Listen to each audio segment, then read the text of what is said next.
Have you ever wondered why some of America's most beloved food traditions quietly disappeared, even though they once brought entire communities together? Not long ago, dinner was more than just a meal. It was a daily ritual that filled kitchens with laughter, neighborhoods with familiar faces, and family tables with memories that lasted a lifetime. From bustling soda fountains and cheerful ice cream socials to comforting casserole dinners and unforgettable potluck suppers, these traditions shaped generations before slowly fading into history. Today, we are stepping back into a time when food meant connection, celebration, and togetherness. Along the way, you will discover surprising stories, forgotten customs, and the real reasons these once famous traditions vanished from everyday American life. Some may bring back childhood memories, while others will leave you wondering why they ever disappeared at all. So, grab a seat, settle in, and let us uncover 15 remarkable food traditions that once defined America but have now become treasured memories of the past. TV dinners.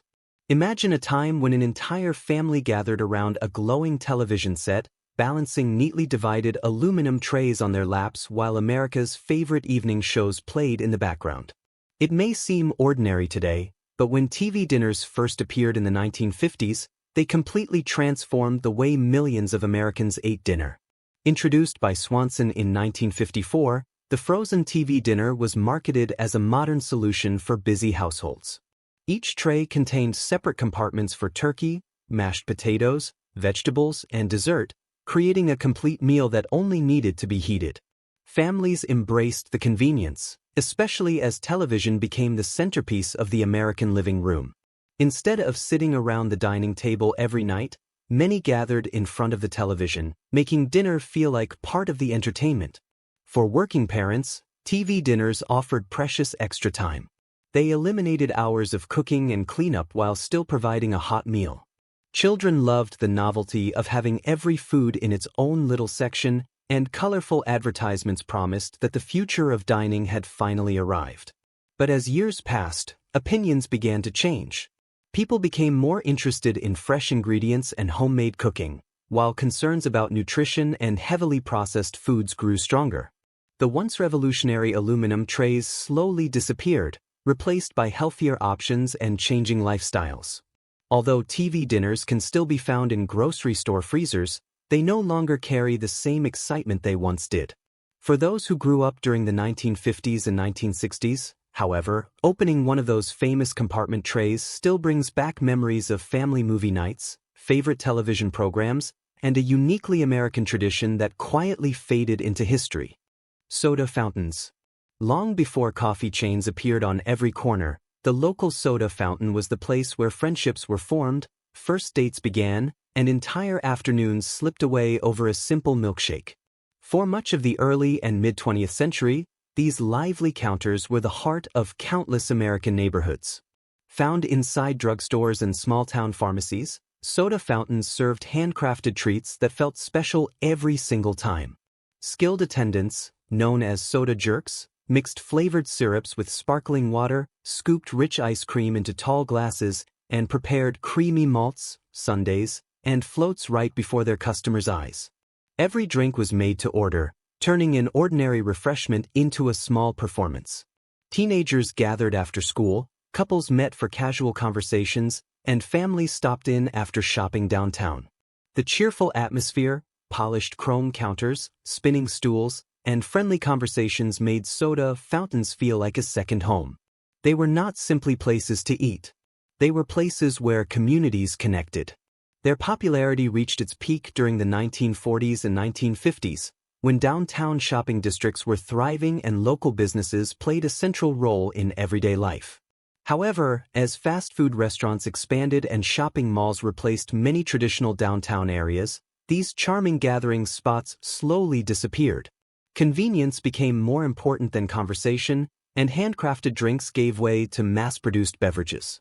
Today, only a handful of historic soda fountains remain, carefully preserving a tradition that once defined American social life. Stepping into one feels like traveling back in time, where the clink of glass, the sound of laughter, and the sweet aroma of chocolate syrup remind visitors that some of life's happiest moments were shared over nothing more complicated than a freshly made soda or milkshake together. Milkman deliveries. Before supermarkets stayed open around the clock and refrigerators could store enough groceries for weeks, many American families began their mornings with a familiar sound. It was the gentle clink of glass bottles left on the front porch by the neighborhood milkman, a trusted visitor who became part of daily life. Milk delivery services grew rapidly during the early 20th century and reached their peak in the 1950s as suburban neighborhoods expanded across the country. Long before sunrise, milkmen traveled street after street, carefully delivering fresh milk, cream, butter, and sometimes eggs directly to customers' homes. Empty bottles were collected and replaced with full ones, creating a simple system that families relied on every day. The milkman was much more than someone delivering dairy products. He often knew every family on his route, greeted children by name, and became a familiar face in the neighborhood. His dependable routine represented a time when communities felt smaller, friendlier, and built on personal relationships. Many families never worried about running out of fresh milk because they knew another delivery would arrive the following morning. As technology improved, larger refrigerators allowed families to store food for longer periods, while supermarkets offered greater convenience and a wider selection of products in one place. Weekly shopping trips gradually replaced daily home deliveries, and the once common sight of glass bottles lined up on front porches slowly disappeared. Although a few local dairies still offer home delivery today, the tradition is only a shadow of what it once was.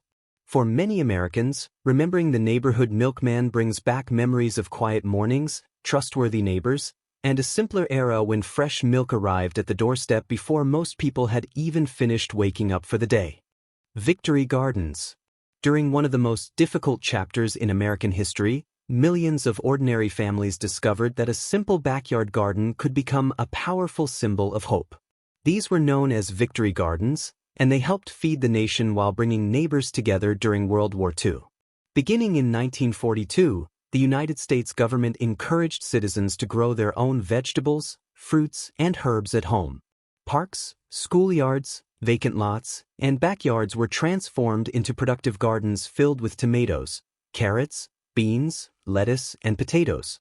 Every seed planted was seen as a small contribution to the war effort because it reduced pressure on the nation's commercial food supply and allowed more resources to support American troops overseas. Families worked side by side, teaching children how to plant, water, and harvest fresh produce. Gardening became more than a way to grow food. It created a sense of purpose, self-reliance, and unity during uncertain times. Neighbors exchanged seeds, shared gardening advice, and celebrated successful harvests together, strengthening community bonds across the country. By the end of the war, an estimated 20 million Victory Gardens were producing a remarkable share of America's fresh vegetables. However, once rationing ended and grocery stores were fully stocked again, many families returned to buying food instead of growing it. As suburban life became busier and commercial agriculture expanded, the tradition gradually faded away. Today, home gardening is enjoying a modest revival, but it rarely carries the same patriotic spirit that once inspired an entire nation. Victory Gardens remain a lasting reminder that even in times of hardship, ordinary people could make an extraordinary difference simply by tending a patch of soil outside their own homes together. Ice cream socials. Few traditions captured the joy of summer quite like the classic American ice cream social. Long before neighborhood festivals and food trucks became popular, families, friends, and strangers gathered on warm evenings to enjoy homemade ice cream while celebrating the simple pleasure of being together. Ice cream socials became especially popular during the late 19th century and reached their golden years throughout the 1940s and 1950s. Churches, schools, community halls, and local parks regularly hosted these cheerful events, where volunteers served generous scoops of vanilla, chocolate, strawberry, and seasonal flavors. Many families proudly brought their own homemade recipes, hoping theirs would become the favorite of the evening. The event offered far more than dessert. Children played games across open fields, local musicians entertained the crowd, and neighbors who rarely saw one another during busy weeks finally had time to catch up. For many small towns, the annual ice cream social became one of the highlights of the summer, creating memories that lasted long after the final scoop had been served. As supermarkets began selling endless varieties of packaged ice cream and modern entertainment provided countless new ways to spend weekends, attendance gradually declined. Busy schedules also left fewer volunteers willing to organize large community gatherings, making these beloved events increasingly rare. Although a handful of churches and historical societies still host ice cream socials today, they no longer hold the central place they once did in American life. Those who remember attending them often recall much more than the sweet taste of homemade ice cream. They remember the laughter, the music, the conversations, and the comforting feeling of belonging to a close-knit community where everyone was welcomed with a smile and an empty bowl waiting to be filled with another delicious scoop of happiness. Baking contests. There was a time when winning a blue ribbon for a homemade pie was just as exciting as taking home a sports trophy. Across America, baking contests turned ordinary kitchens into places of creativity, friendly competition, and family pride. For countless home cooks, perfecting a cherished recipe became a tradition worth passing down through generations. These contests gained national attention after the famous Pillsbury Bake Off debuted in 1949, inspiring local fairs, church festivals, and county celebrations to host competitions of their own. Participants proudly entered golden pies, fluffy cakes, fresh breads, cookies, and pastries, hoping judges would recognize the flavor, appearance, and care poured into every recipe. Many contestants relied on handwritten family recipes that had been carefully preserved for decades. Winning was about far more than collecting a ribbon. It was a chance to earn respect within the community and celebrate the skills that kept families well-fed. Neighbors exchanged baking tips, sampled each other's creations, and admired the remarkable talent hidden inside everyday homes. The contests created friendships while encouraging younger generations to learn traditional baking techniques from parents and grandparents. As convenience foods became more common and busy lifestyles left less time for baking from scratch, participation slowly declined. Grocery store desserts and ready-made mixes replaced many homemade favorites, while fewer people entered local competitions. The excitement that once surrounded these events gradually faded from everyday American life. Although baking competitions still exist today, they rarely hold the same place in community culture that they once did. For those who remember them, the sweetest reward was never the blue ribbon itself. It was the smell of fresh bread filling the kitchen, the laughter shared with loved ones, and the pride of serving something made entirely with patience, tradition, and heart. Automat restaurants. Imagine walking into a restaurant where there were no waiters taking your order. Instead, rows of shiny little glass windows displayed freshly prepared meals. All you had to do was drop a few coins into a slot, open the small door, and your lunch was instantly in your hands. For generations of Americans, this futuristic experience was known as the automat. The first successful automats appeared in the early 20th century, but they reached the height of their popularity during the 1940s and 1950s. They offered everything from hot meatloaf and creamy mashed potatoes to sandwiches, pies, soups, and steaming cups of coffee. Workers, families, tourists, and students all appreciated the affordable prices and remarkably quick service. Although the machines attracted attention, there was still a busy kitchen hidden behind the walls. Employees continuously prepared fresh food and quietly restocked each compartment, ensuring every customer received a hot meal. This unique combination of technology and traditional cooking made the automat feel decades ahead of its time.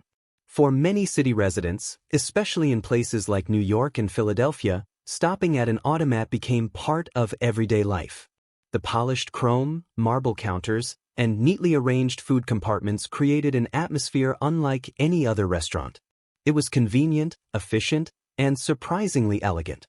As fast food chains expanded across America during the 1960s and 1970s, the automat slowly lost its appeal. Drive-through restaurants, larger menus, and changing consumer habits gradually replaced the coin-operated dining experience. One by one, these remarkable restaurants disappeared from city streets. Today, the automat lives on mostly through old photographs and cherished memories, reminding Americans of a time when buying a hot meal from a tiny glass window felt like stepping into the future itself. Fondue parties. Long before dinner became something everyone rushed through, there was a time when the meal itself was the entertainment. In homes across America during the 1960s and 1970s, fondue parties transformed ordinary evenings into lively gatherings where conversation lasted just as long as the food.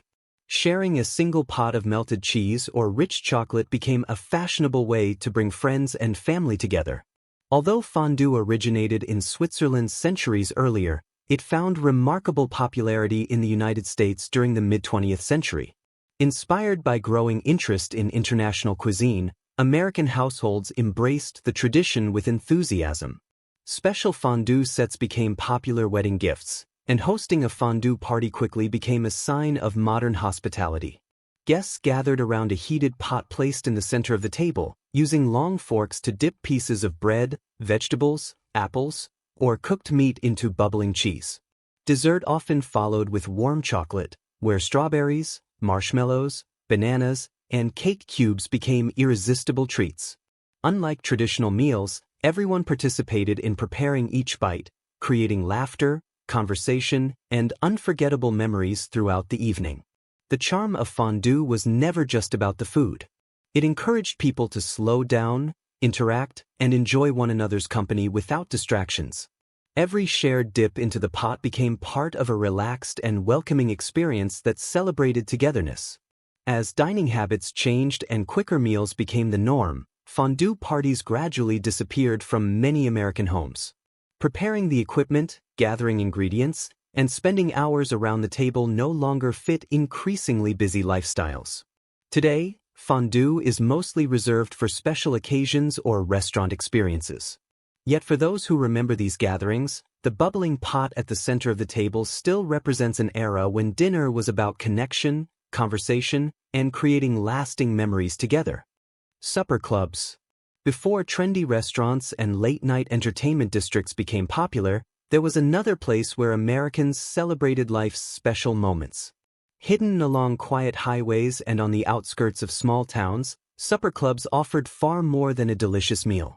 They promised an entire evening of elegance, music, and unforgettable company.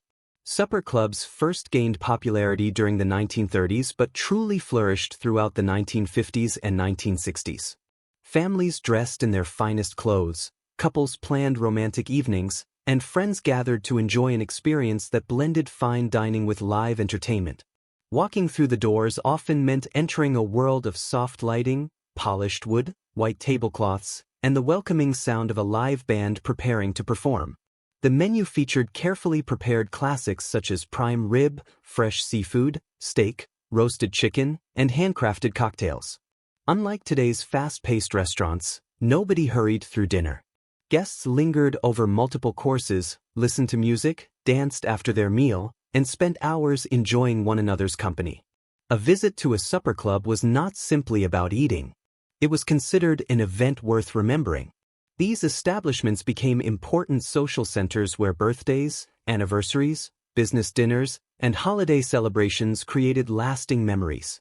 Their warm atmosphere encouraged conversation and relaxation, offering an escape from the routines of everyday life.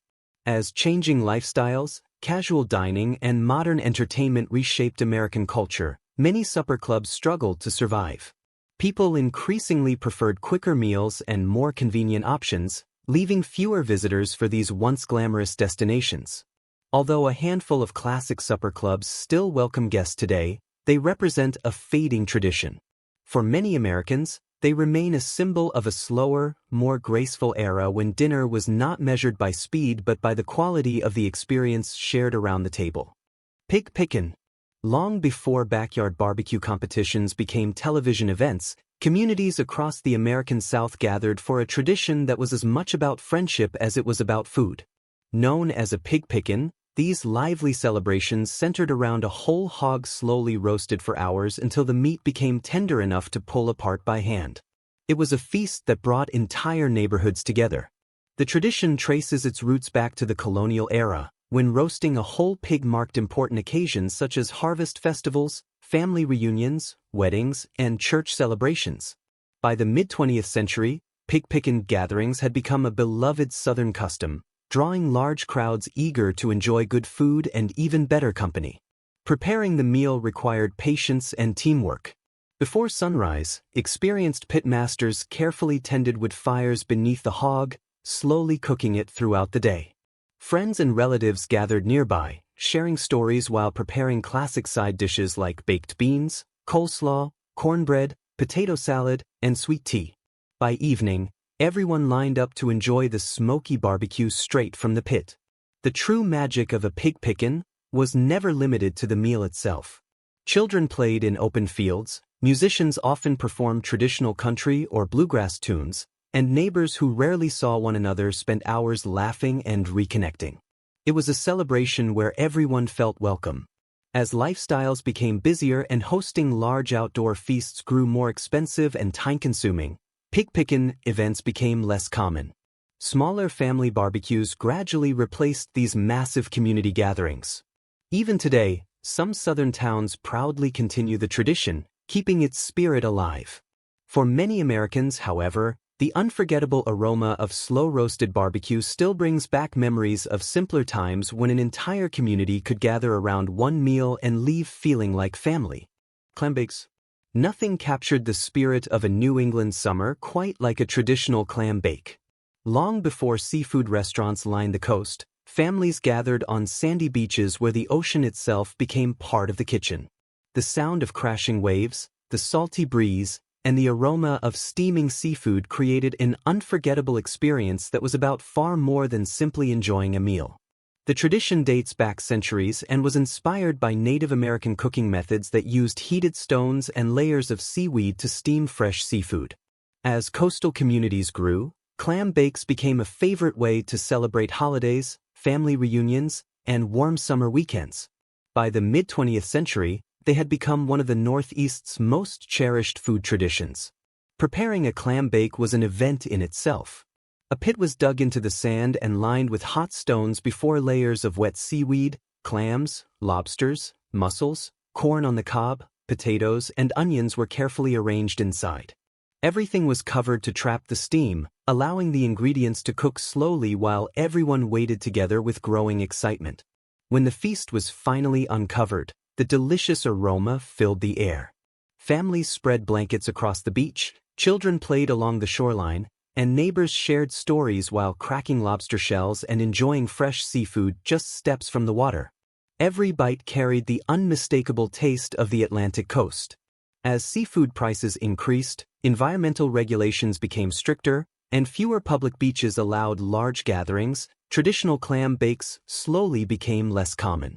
Today, they survive mainly through festivals and special events, reminding Americans of a time when the best summer memories were created by the sea, surrounded by family, friends, and an unforgettable feast. Jell-O molds.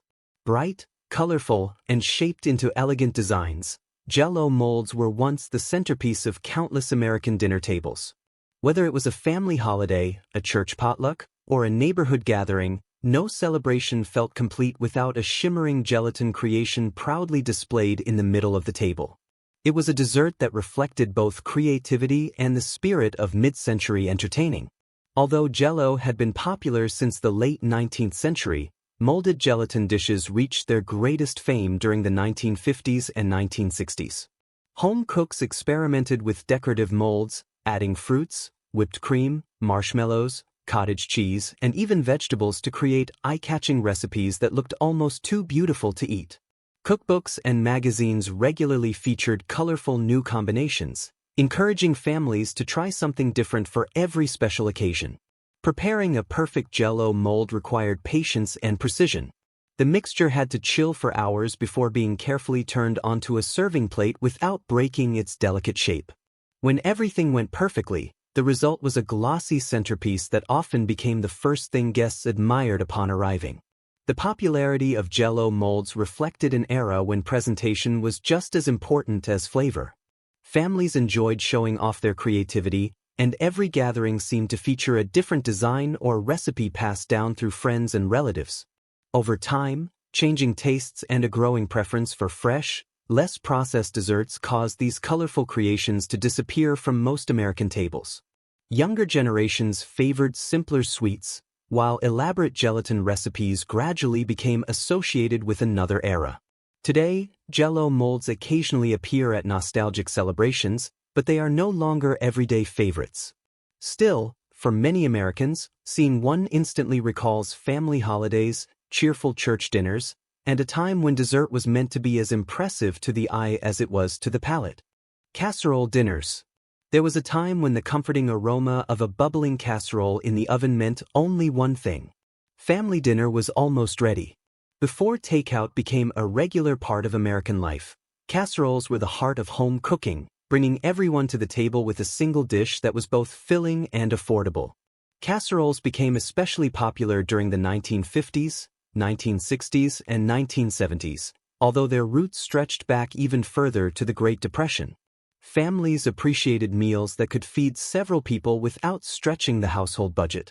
By combining meat, vegetables, pasta, rice, or potatoes into one baking dish, home cooks created satisfying dinners that were simple to prepare and easy to serve. Classic favorites like tuna noodle casserole, green bean casserole, chicken and rice casserole, and cheesy potato bakes quickly became staples in kitchens across America. Every family seemed to have its own treasured recipe, often written on worn recipe cards and passed from one generation to the next. These meals were also perfect for church suppers, neighborhood potlucks, and helping families during difficult times, making casseroles a symbol of kindness as much as comfort. One of their greatest strengths was convenience. Busy parents could prepare a casserole ahead of time, place it in the oven later, and still enjoy a homemade meal together without spending hours in the kitchen. As frozen meals, restaurant dining, and fast food became more common, traditional casseroles slowly lost their place on the weekly menu. Many younger families began choosing quicker alternatives instead of recipes that required baking from scratch. Even today, however, the sight of a golden casserole fresh from the oven still reminds many Americans of warm kitchens, shared conversations, and the comforting feeling that no matter how busy life became, there was always room for one more plate at the family table. Cocktail parties. There was a time when receiving an invitation to a cocktail party felt like an invitation to something truly special. Long before casual get-togethers became the norm, these elegant evenings were where friends, neighbors, and business associates gathered to enjoy good conversation, stylish drinks, and carefully prepared appetizers. A cocktail party was not simply an event. It was a symbol of sophistication and gracious hospitality. Cocktail parties flourished in America during the 1950s and 1960s, reflecting the optimism and prosperity of the post-war years. Hosts welcomed guests into beautifully decorated homes, where polished glassware, neatly arranged canopy trays, and well-stocked home bars created an atmosphere of effortless elegance. Men often arrived in tailored suits while women wore fashionable dresses, making every gathering feel like a memorable occasion. The menu focused on bite-sized appetizers that encouraged guests to mingle rather than sit for a formal dinner. Stuffed olives, shrimp cocktails, cheese platters, deviled eggs, and miniature sandwiches became classic favorites. Soft music played in the background as conversations flowed naturally, allowing people to build friendships, celebrate milestones, or discuss business in a relaxed setting. What made these parties unique was their balance of refinement and comfort. Guests could move freely from group to group, sampling different foods and drinks while enjoying an evening built around connection instead of entertainment on a screen. As lifestyles became faster and more informal, elaborate cocktail parties slowly faded from everyday American life. Casual dining, busy schedules, and changing social habits replaced many of these carefully planned gatherings with simpler get-togethers. Although cocktail parties still appear on special occasions today, they no longer define American entertaining as they once did. For those who remember them, they represent an era when hospitality, meaningful conversation, and sharing handcrafted food and drinks created evenings that guests talked about long after the last glass had been raised. Potluck suppers. Long before catered events and restaurant reservations became common, one of America's most treasured food traditions asked guests to bring something far more meaningful than an appetite. At a potluck supper, every family arrived carrying a homemade dish, creating a meal that reflected the unique recipes, traditions, and generosity of an entire community. Potluck suppers became especially popular during the 1950s and 1960s, when churches, schools, neighborhood halls, and community centers regularly hosted these gatherings. Long tables overflowed with casseroles, roasted meats, fresh salads, homemade breads, pies, cookies, and countless family specialties. No two potlucks were ever exactly alike, making every event a delicious surprise. The beauty of a potluck was that everyone contributed. There was no single cook responsible for feeding the crowd, and every dish carried a personal story. Some recipes had been passed down for generations, while others reflected regional traditions or family favorites. Sharing food became a way of sharing heritage, friendship, and kindness with everyone in the room. Children eagerly sampled desserts they had never seen before, neighbors exchanged recipes, and newcomers were welcomed with a warm plate and a friendly conversation. These simple meals strengthened community bonds and reminded people that good food tasted even better when shared. As modern lifestyles became busier and families spent less time cooking from scratch, traditional potluck suppers slowly became less frequent. Restaurants, catered events, and convenience foods gradually replaced the homemade gatherings that had once brought entire communities together. Although potlucks still take place today, they rarely hold the same importance they once did. Yet for many Americans, the sight of a long table filled with homemade dishes still brings back memories of generosity, laughter, and a time when every shared meal celebrated not just food, but the people gathered around it. As we have seen, these forgotten food traditions were about far more than what was served on the table. They brought families closer, strengthened neighborhoods, and created memories that lasted a lifetime. Although many of these customs have faded, their stories continue to remind us of a slower, more connected America. Which of these traditions do you remember, or which one would you love to experience today? Share your thoughts in the comments below. If you enjoyed this journey into America's culinary past, please like this video, subscribe to America's Lost Recipes, and join us next time as we uncover even more delicious pieces of history that deserve to be remembered.